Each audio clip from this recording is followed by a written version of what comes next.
Ce que nous défendons, disait Pierre Bourdieu en 1995 au moment des grandes grèves contre le plan Juppé, je cite, « c'est une civilisation associée à l'existence du service public, celle de l'égalité républicaine des droits, droit à l'éducation, à la santé, à la culture, à la recherche, à l'art et par-dessus tout au travail. » À l'époque, Pierre Bourdieu appelait déjà à une réinvention des services publics et c'est, je crois, l'entreprise à laquelle s'attelle le collectif Nos services publics auquel il est proposé d'adhérer ce soir en tant que collectivité.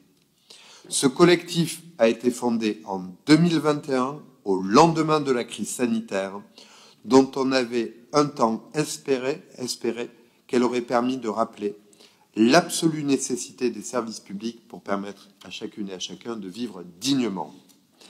Il a été fondé par des agents publics, contractuels comme fonctionnaires, qui ont décidé de s'unir face à une perte de sens, mus par leur loyauté à l'intérêt général.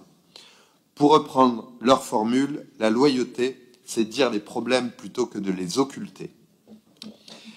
Dans le contexte actuel, le collectif Nos services publics propose aux collectivités territoriales de se porter adhérentes de l'association pour contribuer à faire vivre ce lieu d'échange et de réflexion, producteur d'une vision des services publics alternative aux logiques néolibérales. Ce collectif est aussi un lieu de rassemblement pour tous les acteurs qui souhaitent défendre nos services publics. Par l'adhésion de Montreuil à l'association Nos services publics, nous souhaitons ainsi nous inscrire dans cet engagement collectif. Rejoindre ce collectif, c'est donc braquer les projecteurs sur la vraie réalité budgétaire, c'est dire que le problème, ce ne sont ni les collectivités locales, ni les dépenses de nos services publics, mais par exemple les 60 milliards d'euros de recettes fiscales qui manquent à l'État chaque année au budget de l'État et qui résultent de choix gouvernementaux. Rejoindre nos services publics, c'est également nous engager pour des projets qui réenchantent les services publics face à ceux qui considèrent que l'investissement dans nos services publics est une charge à réduire ou à détruire. C'est affirmer qu'une alternative positive, écologique, sociale est possible et qu'elle est juste. C'est aussi engager du travail, du temps, de la participation à ce collectif afin de réfléchir à l'avenir de nos services publics et de nos collectivités. Dans un moment où nos concitoyens ont le plus besoin de protection, nous ne pouvons que constater un recul manifeste du service public dans l'ensemble de notre pays, singulièrement de la part de l'État, avec une présence de moins en moins importante, que ce soit dans nos quartiers, mais aussi dans le monde rural.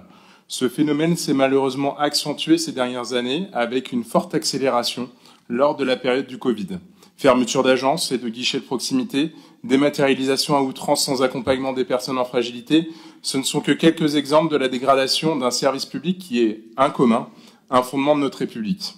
De fait, il répond de moins en moins aux attentes, d'où l'utilité de ce collectif d'agents publics, de citoyens et de collectivités qui forment ainsi un espace de réflexion et d'action pour toutes celles et tous ceux qui souhaitent retrouver le sens du service public. C'est une adhésion qui honore notre ville, engagée pour offrir un service public municipal de qualité et qui marque son engagement pour faire entendre notre voix dans ce débat d'intérêt général à l'heure où certains politiques de notre pays souhaitent prendre exemple sur l'efficience du gouvernement Trump et de son affidé Elon Musk pour détruire le patrimoine de ceux qui n'en ont pas. Je mets aux voix donc l'adhésion de la ville à l'association Nos services publics. Contre, abstention, unanimité. Merci beaucoup. Puisque nous avons une désignation à faire, je vous propose de procéder au scrutin public. Pas d'opposition. Merci beaucoup. La représentante proposée pour la municipalité, Madame Alexis Lorca. Je n'ai pas d'autres candidatures. Merci beaucoup. Elle est donc réputée élue.